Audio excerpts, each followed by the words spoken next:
morning, ladies and gentlemen. Yes, if you see the photograph of me there in your little pamphlet, it is the same person. It's just, that one is 3 years ago, so the hair was shorter and the wrinkles was not that obvious. But yes, after this very interesting presentation by Andrew, I hope that I'm not going to bore you, but I am going to share some information with you, which I hope will be valuable to you. So I'm going to talk a little bit about SANRAL's transformation strategy, but I'm going to focus specifically on how it impacts on SMMEs. So for the part of, in 2017, for the first half of the year, SANRAL worked very hard at developing its Horizon 2030, and subsequent to that, we developed a draft transformation strategy. In November up to December, we had a number of roadshows across the country, and I'm sure some of you sitting here attended those roadshows where we workshopped the transformation strategy for the purpose of getting input from all our stakeholders. Earlier this year, we revised it based on the information that we received back, and about a month ago, it was approved by our board. So it is in place, and one of the important things that drive the transformation strategy is the legislative framework. Now, in the past, SANRAL was very limited in terms of creating opportunities for SMMEs or for designated groups, because we were not allowed to ring-fence funds for that purpose. However, with the preferential procurement regulations that came into effect on 1st of April 2017, it really became a vehicle for us to expand our transformation strategy and policies. And some of the most important parts thereof is, first of all, pre-qualification criteria. We can now upfront in our tender documents put these pre-qualification criteria which really benefit both SMMEs but also the transformation drive. For example, BBBE contribution levels, you will see later in the slide, we only contract with entities that has a 1 to 4 BBBE designation. Opportunities for EME and the QSE sectors, which is really the smaller businesses, and then subcontracting to advanced designated groups. So there's a whole list of what designated groups are, and there are specific reference made to townships, rural areas, etc., which allow us now to ring-fence certain works for those areas that where poverty is rife and where they really need our input. Then, in terms of the preferential point system, in the past, the 80-20 was only 1 million rand, so 80% for price, 20% for your preference, and preference is really your BE, etc. That's where the smaller and black businesses can gain an upper hand. So in the past, you could only apply the 80-20 to 1 million rand. Thereafter, it must have been 90-10, but now it's been up to 50 million rand. And the points for level 3 in the BBBE grading has been reduced from 16 to 14. And as I said before, subcontracting, government entities now have to subcontract 30% of a contract for all projects above 30 million rand to SMMEs or to designated groups if feasible. And you will see in our transformation strategy that although the legislations say 30% for projects above 30 million rand, we decided that irrespectively of the value of the contract, even if it's 1 million rand, we will make sure that it gets either subcontracted to an SMME or that the pre-qualification criteria states that it must be an EME or QSE. And the other thing as well, it says if feasible, and we decided in our transformation strategy that we will make sure that in all of our projects we apply the 30%. Okay, so in our transformation strategy, like I said, it's not a thick document, but there is a lot of information in there. But I'm only quickly going over what is really important for you. And the biggest spend that we have is, of course, on our capital projects. So that is new projects, and then our maintenance projects, our routine road maintenance projects of every section of national road. And then for all our other non-core services, we also have a very specific transformation strategy. Now I'm going to show you 4 tables, and I'm not going into a lot of detail, but I'm just briefly going to explain it to you. So this table shows us how we apply our transformation strategy for our capital projects. And there you will see on my right hand, so your left hand, this is specifically for engineering conventional projects. And we've got the different monetary values there, and with each monetary value, we have the approximate CIDB grade level entered in there. And you can see, irrespective of the level, if it's a 1 or a 9, that the BE level pre-qualification must be a 1 to 4. And then you can see in the lower grade levels, the pre-qualification will be, we will specify that it must be an EME in our tender document. So no one else can tender for that type of project except an EME. And then you can see as we move forward to the bigger contracts, there we start to put in the prerequisites that the bigger type of contract it is and CIDB level contractor it is, the more of the work must be subcontracted to EMEs and QSEs. Very important one is in the second last column. You will see there in the bottom, number 3, it says, specify that higher grades to subcontract a minimum of 50% to EMEs and QSEs. Now what that is about is that when we advertise a tender, and let's say it is, for example, a grade 7 tender, that means only from grade 7s and upwards is allowed to tender. But we want to discourage the grade 8s and 9s to tender for a grade 7 tender. So we say we are not allowed by legislation to exclude the 8s and 9s, but you as an 8 and 9, if you do tender on a grade 7 project, you will not only subcontract 30%, but you will subcontract 50% to lower grades. So that is an attempt to discourage the higher grades to tender for the lower value contracts. Right, this is very similar. It is for our maintenance projects. So it's typically our RRM, routine road maintenance projects. Very similar. You can see number 1 is the BEE levels. And then number 2 is where we specify either EME, QSE, or normal contractor, and that they will have to subcontract 30%. But you will see that in our routine road maintenance contracts, already at grades 8 and 9s, we specify that 50% must be subcontracted to EMEs and QSEs. And the reason for that is that our routine road maintenance contracts has a lot of opportunities for smaller contracts, because it's things like grass cutting, pothole repairs, etc. So we really use these maintenance type of projects to up the participation of our smaller contractors. The next one is our engineering contract. So all our projects have a consulting engineer that works on that project. And in the past, we really only had opportunities for small contractor type of companies. And about 5 years ago, we started to force our consulting engineers to also employ an emerging consulting engineer.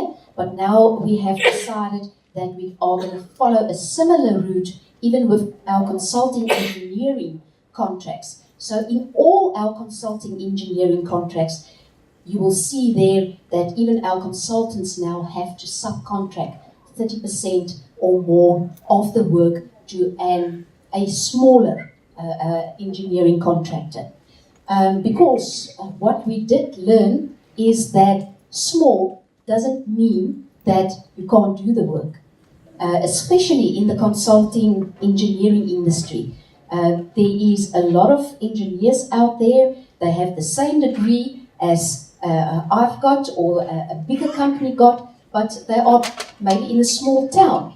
So they've got a small business, but it doesn't mean they don't have the same knowledge and skills. So we want to provide for them as well. And then the last slide of this nature is just for all our other categories of procurement, because even though we are a construction management company, we do procure legal services. We also drink coffee in our offices, etc. So we procure all those kind of things as well. And even there, we will apply our 30% subcontracting. Okay, so often people come and knock on our doors, or they come to our sites and they ask us, now, how have SANRAL made provision for smaller companies in this specific project? And how do you monitor it, etc.? So what I did is I just extracted, there's about 4 slides where I want to demonstrate to you that in our contract documents, it is part of the conditions of contract with the contractor that he must subcontract to subcontractors. So I just extracted some information from our conditions of contract to demonstrate it to you. So there you can see there's a specific clause, clause A4.4, which talks about subcontractors. And I highlighted there, very important, we require that the contractor shall disclose all subcontracting arrangements. So we want to see those subcontracting arrangements. We want to see what those contracts look like so that it's legal contracts, etc. And very important, if they fail to disclose, then within 14 days, they must tell us why shouldn't we terminate their contract, or why shouldn't we apply a penalty of up to 10%. But very important, and not only for the main contractor, but for the subcontractors, is that you must be registered on the CSD. Very important, make sure when you register on the CSD that you register in the correct categories. Because in our tender documents, you will see in the next slide, we tell the contractor what type of entities he must go and procure or subcontract. We tell him it must be a CIDB3 with this type of skills. So if he goes to the CSD database to get a list of contractors which he can invite to submit tenders, and if you are not registered in the correct categories on the CSD, your name is not going to pop out and you're going to miss on the opportunity. The next one is to just demonstrate how we force the contractor to subcontract from target areas. So there's a clause D1002A where we say that we actually prescribe there that for CIDB 1 and 2, the target area is X. So we fill in that yellow box. And for 3s and 4s, the target area is X, and we fill in the yellow box. And very important, what I've highlighted there is, as agreed with the PLC and SANRAL. So what we do up front, we do a analysis, a resources analysis, to see who is in a particular project area. And based on that, we determine the target area.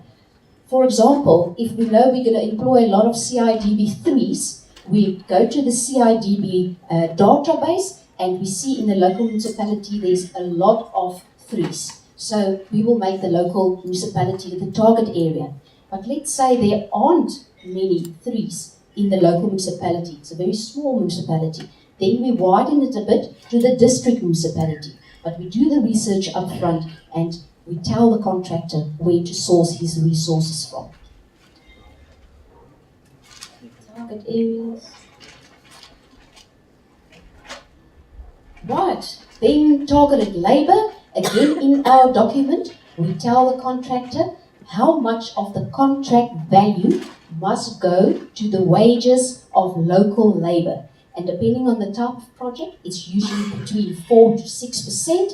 And of course, we also tell them what the target area is. And very important here, we know that the vulnerable groups is women and youth. So we would say, for example, 8% must go to the wages of labor, and of that 8%, 30% must be women and 30% must be youth. That is standard in our document. The next one is the targeted enterprises. So again, there we specify the percentage that must be subcontracted depending on the type of project.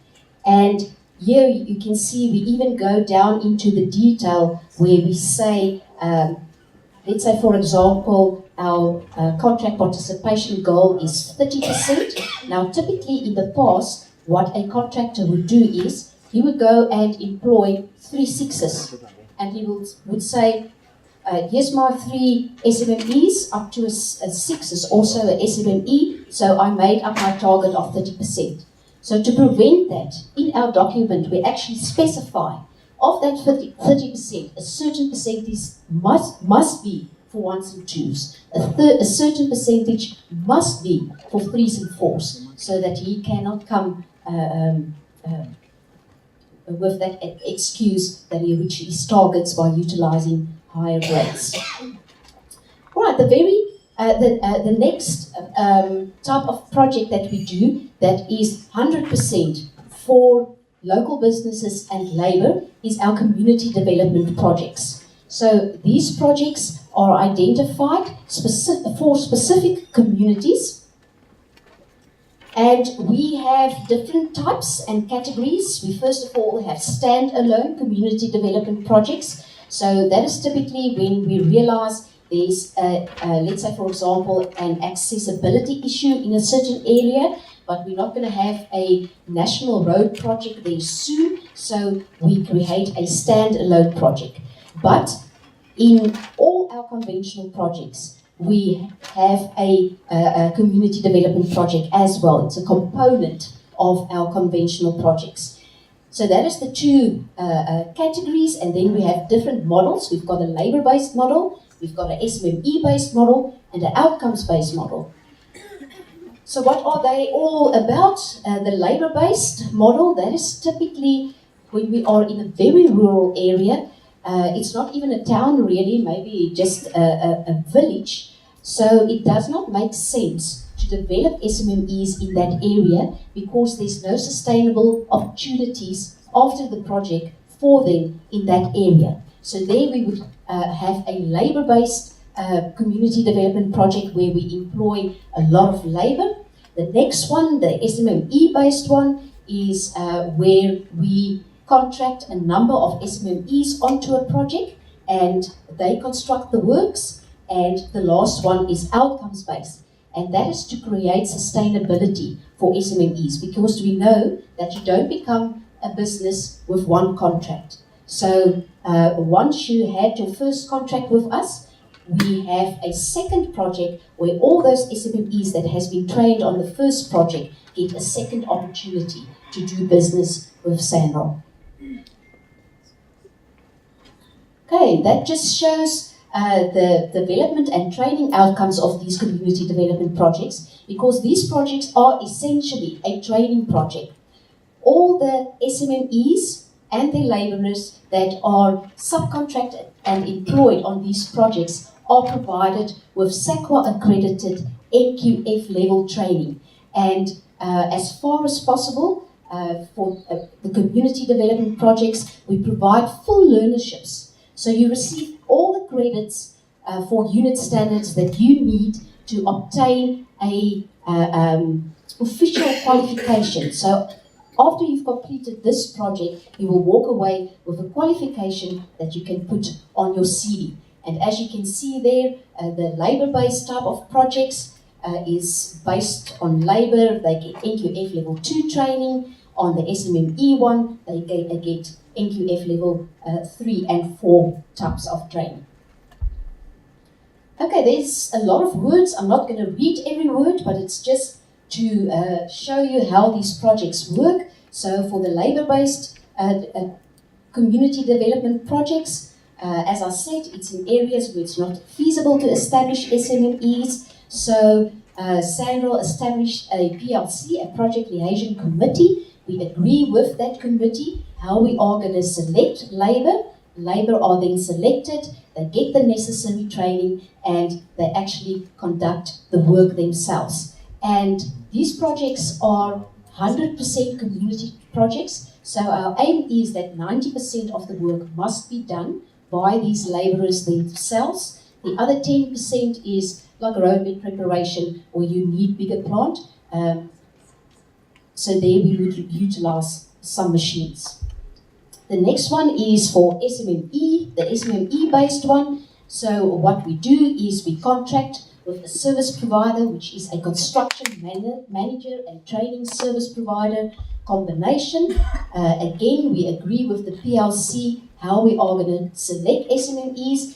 To give you an example, on the R61 Section 8, that's between Mutata and Tusikisiki, I had a project where we had 2 wards, but 12 villages. So we agreed with the PLC that we will select 1 SMME from each village. And of course, the PLC will go out, they will spread the advertisement, and we get something like 80 responses. These people then do literacy and numeracy testing, because remember, they are receiving full learnerships training, and those, of course, that fare the best in their testing are then selected from each village onto the program. Very important, something that we learned over time is that often you will find a business owner that can do business, but it's maybe an older person, etc. So they don't have the numeracy levels required, for example. So we say to that person, that doesn't matter, you are the business owner, but bring someone from in your company, a supervisor that qualifies, and let them do the testing and get the training. Okay, the last one is just the outcomes-based one, and what we do there is the SMMEs that was trained in project number 1 now tender competitively in project number 2, and they construct the work under the mentorship of the construction manager. And of course, we also monitor and see if there's still any training gaps and provide them with the necessary training. The next slide is just on these CD projects, where it is a component of a conventional project, and they work very similar, except that in this case, we contract with the main contractor, of course. He has to subcontract 30%, but in addition to the 30%, we've got this community development project as well. So you can see that you cannot only rely on SANRAL if you are a small business in the construction industry. You have to widen your scope. Then also in terms of the percentage contribution, legislatively we have to subcontract 30% of our contract value to SMMEs, but if you multiply it by the 6% that we contribute to the industry, only 1.8% of the money going around in the total construction industry is available for subcontractors or SMMEs.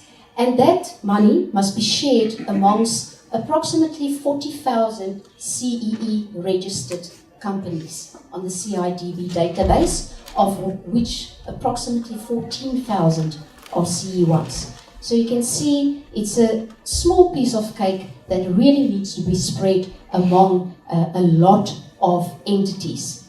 But nevertheless, if you do want to give Andrew a call with that SANRAL contract in your pocket, what you need to do is contact the SANRAL website regularly, once a month, maybe even once every 2 weeks, because all our tenders are advertised on our website. Doesn't matter if it's for construction or to provide us with coffee. It's advertised on our website. Then, once it has been awarded, we also advertise on our website who got the award and what is the value. So let's say, for example, one of our big contractors, Concord, won a tender to the value of 400 million rand. You go onto our website, you will see Concord was appointed. That's the value of the contract, and you can pick up the phone and you can phone Concord and you can tell them, listen, I see you won this tender. How does your SMME program looks like? When are you going to make your SMME program known? So in that way, you can follow up with bigger businesses. Of course, all our tenders must also be advertised on National Treasury's website as well as on the CIDB website. Then those of you that do not have regular access to internet, remember that each of our projects, doesn't matter how small or how big, we establish a project liaison committee. The project liaison committee consists of all stakeholders and communities that are affected by our project. So you as small business, make sure that you belong to a reputable business organization in your area, because that business organization will most probably become a member of that project liaison committee. They sit in on a monthly basis on the project meetings. They look at the SMME program and they endorse it. They give inputs into that SME programs, and of course they are supposed to disseminate the information. So they are the ones that have to make sure that the people whom they represent knows about the opportunities. Also look at your local media. When there are opportunities for small businesses, we put it in the local newspapers, we put it up in public areas like your municipal notice board, etc. And then, of course, as I said earlier, make sure that you register in the correct categories of the CST. That's my story.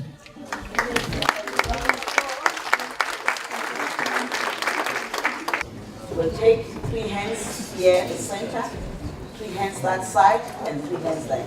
If I can get assistance with the mic. There are mics. There are mics.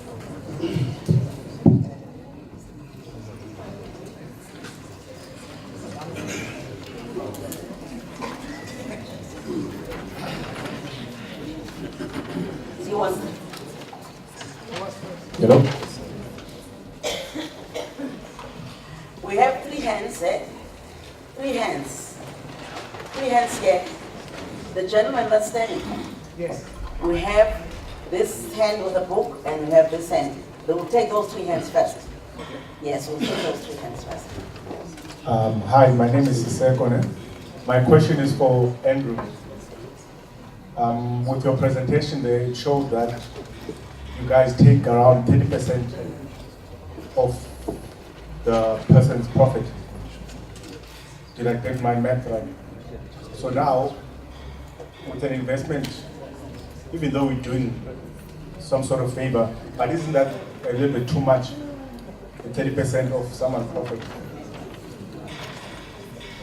The next question. Let's try and be precise with our questions so that more people can talk. All right? Yes, his name is Bandile, Frank. I represent AfriStar Diversified Holdings. I'm allowed to ask 2 questions, or can I just ask No, one? you're not allowed. Start with your hand was not the second hand. Right. No, I pointed and said someone with the book. Yes. All right. That's fine. Oh, you'll be there the next time. Okay, fine. Thank you very much. Thank you, Program Director. My name is Dumisane Peter from Dumisane Peter Energy Consultants. Mine is to the first presenter, I just forgot his name, ITZ. What is your monitoring system you are using? Titus. Thank you. Thank you, Program Director. What is your mechanism you are using, specifically on the SMME Supplier Development Plan? Because that is one of those documents that my company specializes in terms of developing for medium and large companies. But I'm begging to understand, how do you as ITZ make sure that such plan is implemented? First, secondly, to follow up to that, do you have statistics? Thank you. Thank you very much. My name is Gray. I am a member of Progressive Blacks in Information, Communication and Technology. I'm in the Executive Committee, Provincial Executive Committee. I'm also an entrepreneur. My first question, I would like to propose it to profit share. Profit share facilitates the process from the pricing to the bidding, right? There's a rule of thumb in government offices that says that you cannot mark up more than 30%. So if that's the case, right, when you look at the data of your clients, the people that are most successful in terms of getting the bids, what markup do they mostly use? And then second to SANRAL, what systems do you have in place in terms of to make sure that the 30% of your procurement goes to small businesses and not to businesses that are masquerading as small businesses in their form of fronting? Thank you. Thank you very much. We'll allow you to respond to those. Yes. Mike. Yes, ma'am.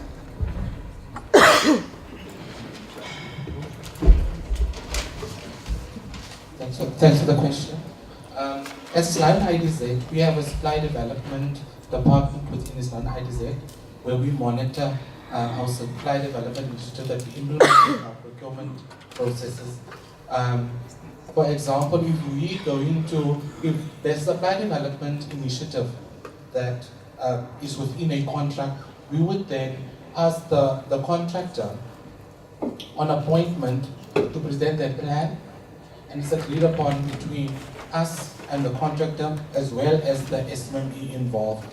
We would then on quarterly basis do tracking according to the milestones and activities that is put within that plan, where we will then check whether this has materialized and money paid into the SMME in terms of invoices presented to the contractor and the contractor the invoices presented to Islamic IDZ.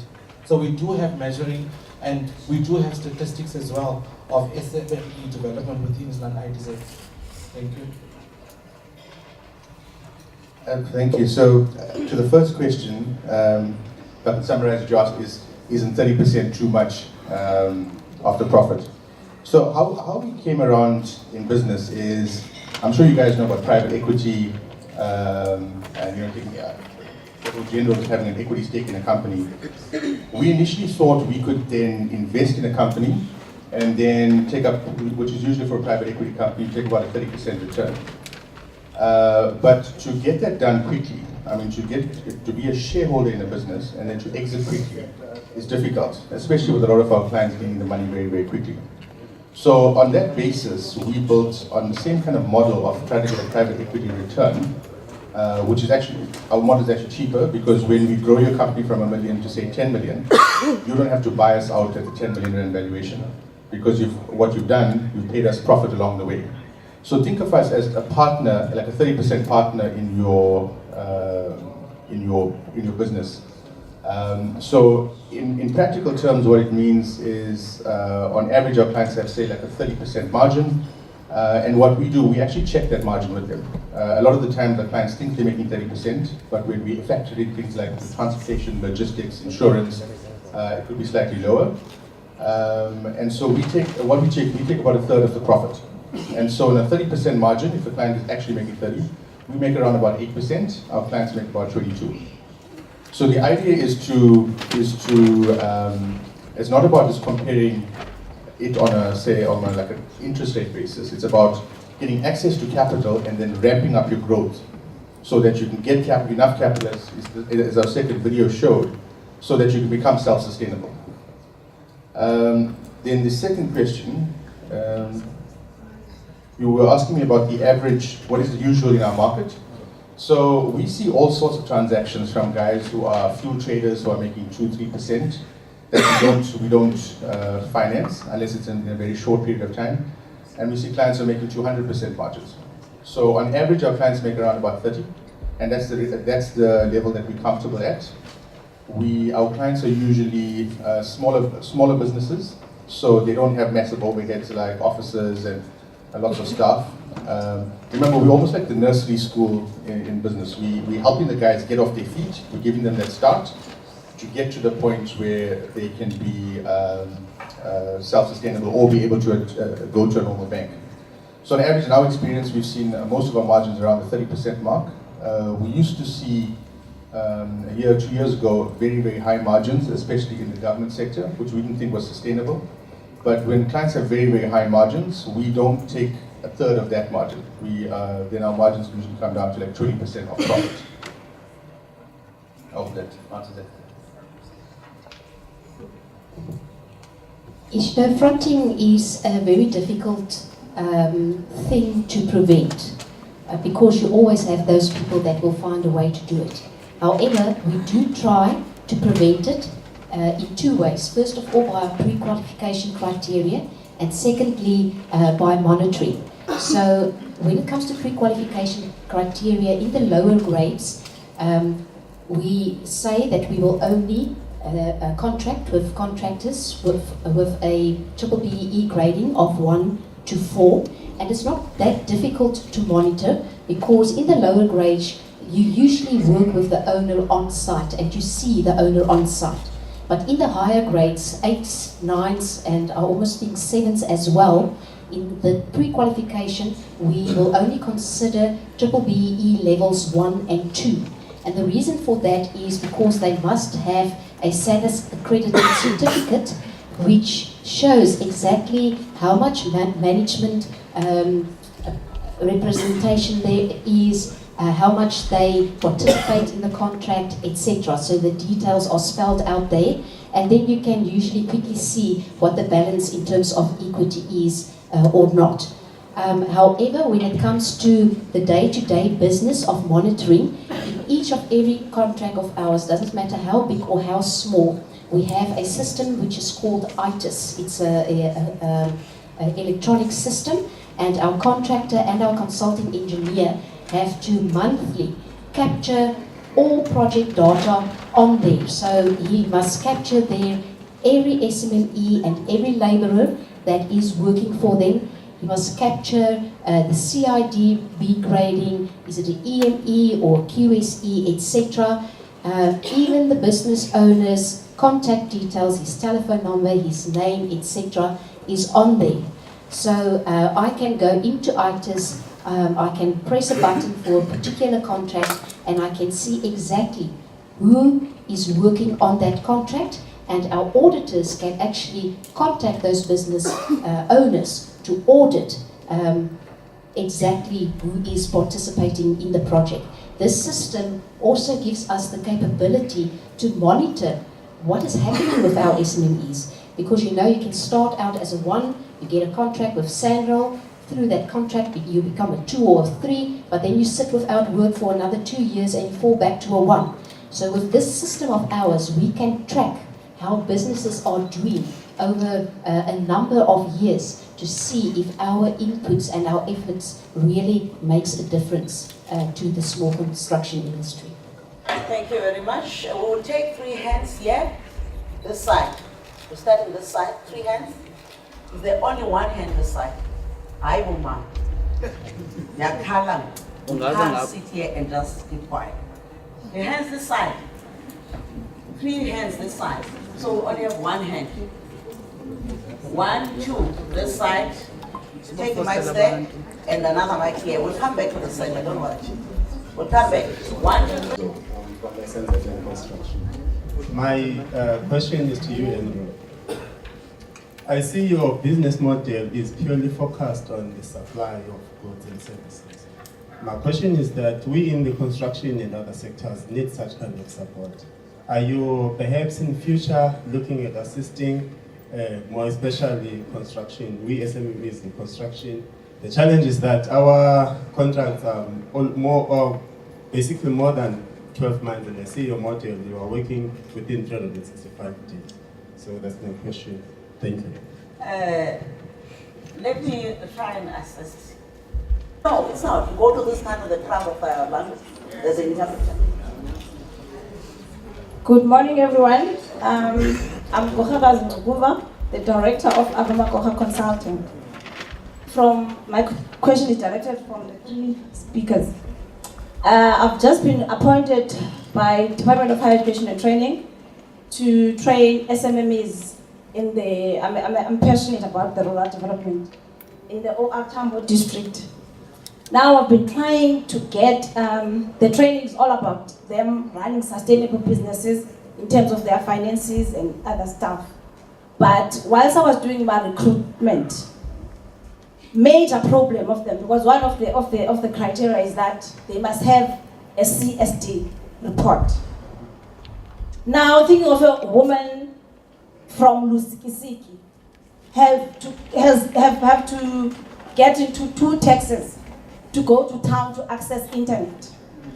So I would like to plead to the 3 speakers to please organize 100 PCs for my SMMEs. There are 100. I'm training 100 of them. I would like, before we train them on how to run businesses, I would like them to have a minor training on how to run basic computer skills. Thank you. Because we've been attending these seminars. There's more young, less implementation. So I would like to pose that to you that if possible, because I've written to all the departments, I haven't got a positive response yet. So I'd like to pose that challenge to you guys, especially my brother in the center, that in your profits,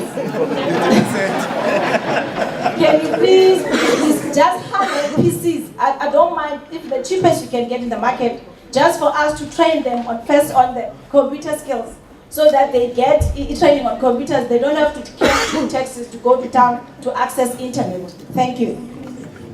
The next hand, can I have that hand? No.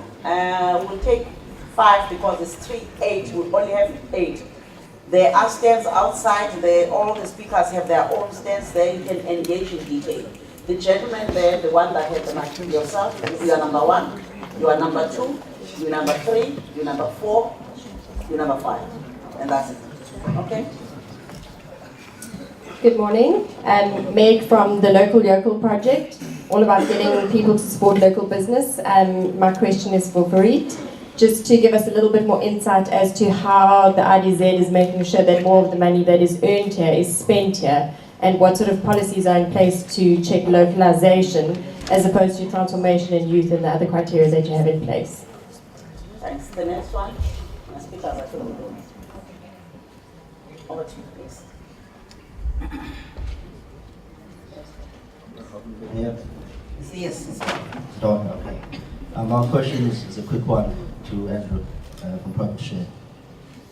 Normally, a lot of financial organizations will come and present with their services. They will give you a good presentation, they will give you qualified criteria, and then you go home, you do everything that's needed, and you meet it. Then you go to the bank with a good business plan, meeting that qualifying criteria, and then you still get turned down. So there's obviously a qualifying criteria that is for everyone in the presentation, and then there's a qualifying criteria that is hidden. I call it the human factor.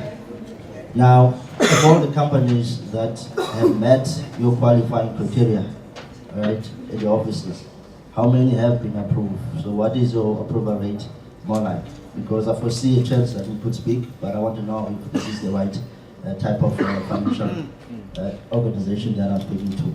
Thanks. Am I allowed to ask a second or third question?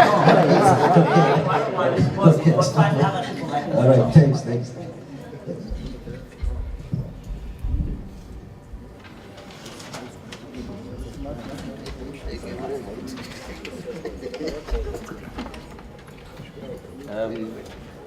Hello.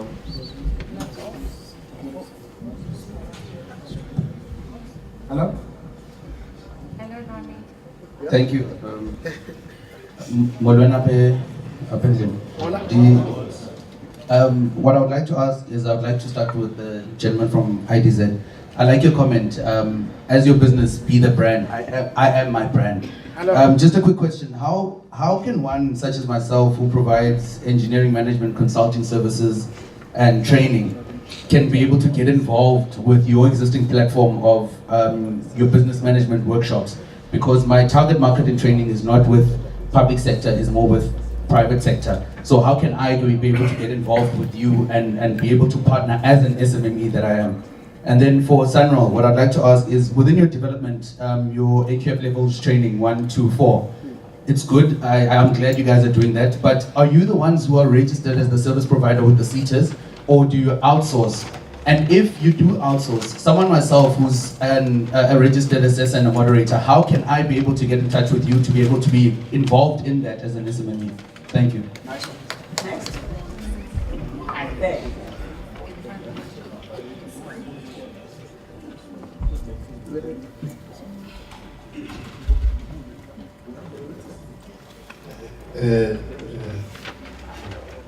Good morning. My name is Ludwig Linga from Africa Development Consulting.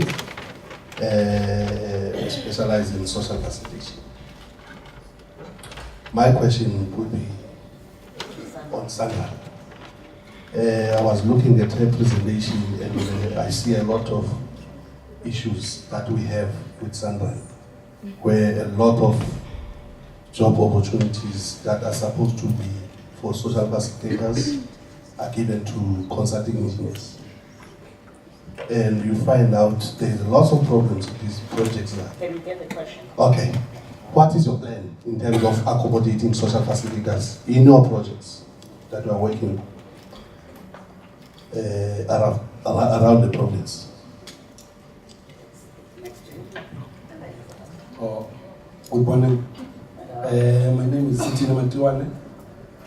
I have a question to you, gentlemen, to the gentleman on the left and to you as well. The issue of the 30 million rand, that if the project is 30 million, then 30% locality. What happens from a project that's below 30, let's say 29 million rand? Local SMME is excluded from that, and to SANRAL, when you make adverts in the Daily Dispatch and the website, when you inspect, do you check what's within the local municipality? For instance, you say that in Ngobo, we need grade 3 to 5. Do you check how many grade 3s are there in 3 and up? Because the issue is that you will say, okay, if you are from within the local municipality, it's 5 points. If from the region, it's 3 points. The province, 1 point. It's not practical. But I can tell you now that Ngobo, there's no grade 5 and up. And lastly, in your presentation, you show that there's about 40 entities in your within SANRAL database. 14,000 are grade 1, that's 35%. But your adverts are also grade 3 and up. Or lastly, to IDZ. There's a briefing today. I'm sure you can address them without pointing. Okay, sorry. To IDZ, there's a briefing today about you meeting contractors from grade 3 and up. What happens to those who are below grade 3? How small is small? Thank you. The last one, yes.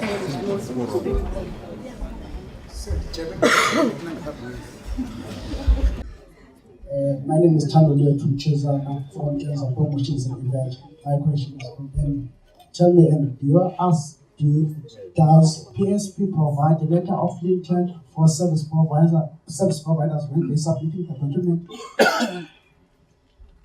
Thank you. Over to you. Bring the mic here now. We're done with Q&A. Bring it. You can run. Okay, there's been a lot of questions and we all need to respond. So I can elaborate, but I'm going to keep it as short as possible. The first one that I want to address is the issue of accessibility that a lady there mentioned. And SANRAL has 4 regional offices who has to cover the whole country. But we did realize that we are very far away from the people that works on our contracts, especially in the rural areas. So we have decided that over the next 5 years, we really want to establish a local presence. So our first local office is gonna, we already have the premises, it's in Lusikisiki, and we still have to appoint the office manager. So that is the first local type of office that we are going to open, and over the next 5 years we're going to open more of those offices to ensure that people can access us easier. The question on what do we do for local business development? Now, except that, as I explained, we identify target areas where we utilize the subcontractors from those areas. Other than the construction industry, we also create opportunities for other businesses in the local areas. For example, in some of our community development projects, we have trained ladies who made all the overalls for a particular project.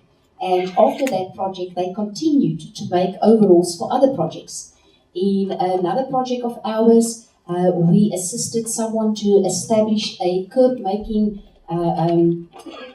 manufacturing facility. So he manufactured the curbs for that particular project, but afterwards he supplied curbs to many of our other projects. So other than just purely construction, we also try to assist other fields in our projects. The outsourcing of training, we are not a registered training service provider, although we require that all our trainings are done by registered service providers. Now, each and every of our projects have some or other training on it.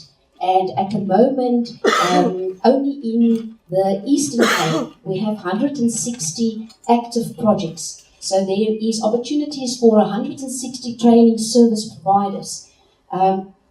When it's a community development project, it is a tender that you will find on our website where we ask for a combination of a training service provider and a construction manager. So typically it would be a construction manager that subcontracts a trainer or vice versa.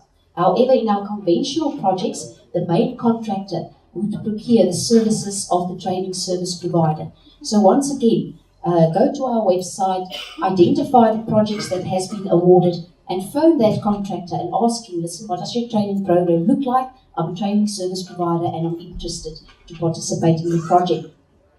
Social facilitation is a huge gap that we have at SANRAL, and which we realized. On project level, we have project liaison officers, but they are directly involved in the project. And then, of course, we have community development specialists and stakeholder engagement specialists, etc. But we did realize that there's really a need for facilitation, especially during the design stage, so that we make sure that we address communities' needs already during the design stage. So at this very moment, myself and 2 of my colleagues, our stakeholder engagement manager, is working on a strategy to expand our social facilitation efforts. So that's definitely something that we are working on.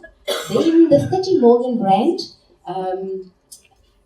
of which 30% must be subcontracted. Now that 30 million rand is not a value that has been set by SANRAL or any other state-owned entity. That is a value that has been set by National Treasury.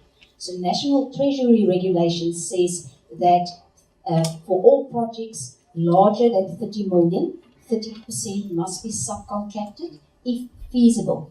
However, as I said in the presentation, SANRAL had made a conscious decision that even if it is a 1 million rand project, we will still either make sure that it's an EME that does the work, or if it's above the level of the EME, we will subcontract 30%, irrespectively of the value of the project. The question from the gentleman about asking, do we check the availability of resources in an area? Do we check if there is indeed CIDB level 3s, etc.? Yes, we do. Because we need to provide the contractor with the details so that he can go onto the CSD when he select those that he wants to invite to tender. So up front we do an audit. We actually go to the CIDB website, and from that databases we can see how many CE1s there is in an area, 2s, 3s, etc. If there's not enough, for example, if there's not enough 3s in Kobo, we will make the area wider until the area is wide enough where we feel there's enough CIDB3 competition. So there's not a set area, it all depends on that audit that we do. I didn't quite... I think you've covered all your questions. Let's allow Ivy because your questions are similar. Then finish with the question of localization. Like I said, this was now the regulation has now allowed us to target. So what we do, we target our goods and services below 500,000. We target our locals, especially within the PCM region, and also within our tender process, we give preference through our evaluation criteria for our suppliers that's in our area. When it comes to the engineering consultancy, we have CEDA construction incubator within the zone that facilitates training for contractors. So I would suggest that we set up a meeting and we explore the 30% as well. Like you said about the 30% is legislated is a mandatory requirement by Treasury that we have to subcontract 30% of a 30 million contract. However, that doesn't, we don't have to, we can also do it for tenders below the threshold. When it comes to the briefing session, we don't have a briefing session for the emerging database. The database that we are inviting CIGB grades from 3 to 5. The reason for that, because the nature of our operation is ELIDZ. We have to construct factories for investors and for deadlines. And if we don't, they move to Kufa. So we want to keep our investors in East London. So for contractors below 3 to 5, although we know that they also assistant leader, we need contractors that will be able to work from a level 3 and 5. So this is our focus at the moment. We were looking to from 1 to 2 at a later stage, but for the moment we are looking at 3 to 5. Okay, so I've got a few questions. So on the supply side, the chain side, we said the earlier question, will we consider construction? So we would in certain circumstances, and the reason why we don't do construction fully, and there are parts of that we do, is we lost a lot of money in our previous business trying to do construction. We thought we were quite clever, and we thought we crossed all the T's and dotted the I's, and we lost about 40 million rand lending to small contractors in the SME space. We're not a bank, we're a large institution, we're a small privately owned company, so it was a massive hit for us. And the reason behind that is we will fund things that, if you need, say, the materials in your project, right, we can fund that. But then your contract must be able to say that when your materials are on site, you'll get paid for it, whether you get paid for it in 30 days or 60 days. Where we find problem is that if you now need to take the materials and then you build a wall, and if your whoever your client that you worked before comes through and the QS says, hold on, that wall's not straight, you've got to break that wall and rebuild it. We can't, it's difficult for businesses like us to have control over that quality. So we don't want to take on quality type risk, because that's where you can lose a lot of money, especially in the construction side where the margins are thin. Where we can help you though is if your contract says deliver materials on site, because that's a very large portion of any contract, we can help you with that. We can help you once you've actually delivered, but you can't wait for your payment certificate. So your payment certificate has been issued and approved, but you have to wait 30 days for payment. We can help you discount that. So I hope feel free to give me a shout if I can help you with something more in depth. The next question was around my sister is training the SMEs. You know, if you don't ask, you don't get, right? So I'll tell you what I'm going to do for you. I'll work with you to, we know a lot of companies up in Johannesburg, and we'll get you those, I'll work with you to get the 100 PCs. And we can go one further. We just helped a small black business in South Africa roll out the largest rollout of Microsoft licenses in the country. They roll out 25,000 licenses. And so what I'm going to do with Microsoft, I'm going to get you to 100 licenses and 100 training programs.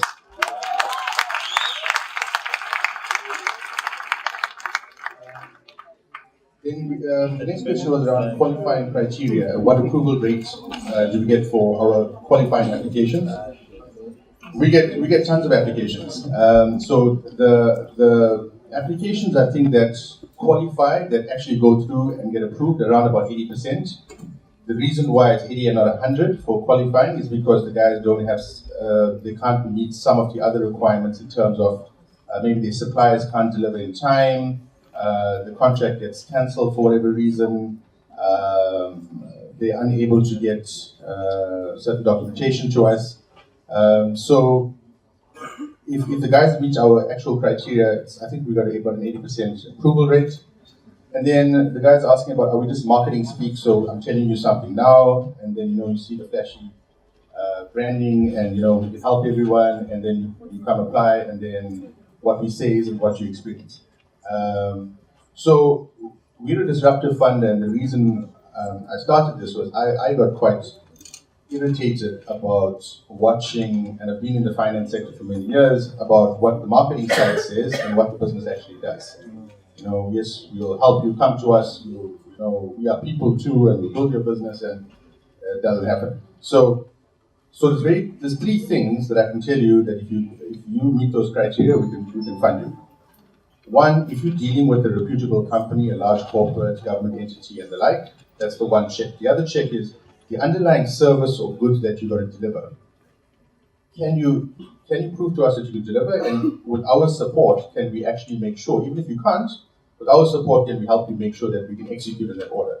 Because remember, you can't execute on it, we're not going to get paid either, right? So, and then thirdly, do you have a decent enough profit in your transaction that will allow us to weather a storm? So, for example, if it takes 30 days, or you're going to get paid in 90 days or 100 days or whatever it is, at least it covers both you and us. If you got those three things, you'll see in our application process, and you can go right on your phones right now and apply. We just want to see three things, those three things up front. Within 24 hours, if we can't do a deal, we have a stated mandate in our business. In 24 hours, we'll tell you. If we can't do it, we'll tell you within 24 hours. But sometimes with a quick no is also a good answer. Right? And then if we can do the deal in 48 hours, we think we can do the deal in 48 hours, you'll get a term sheet. So you'll know exactly what it's going to cost you, what our assumptions are, and what documentation you need. Only at that stage, I don't need to see your ID document, or I don't need to see your bank statements to tell you whether I'm happy to fund the underlying transaction. Only after that, once you're happy with the actual costing and so forth, then once you sign up for that, and it's still costing nothing, you can go right to the end and walk away from a transaction. At that stage, so it's very transparent. And I implore all of you, go to our website and try it. Right? And then if you have an issue, and you think that we just like a normal bank, and we just we say one thing and we don't deliver, then I take that personally. So please come chat to me and send me a mail. Right?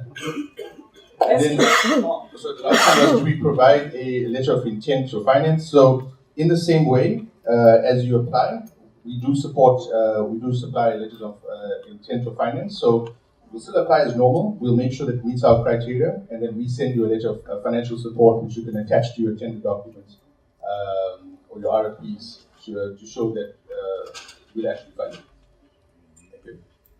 A big round of applause for our speakers.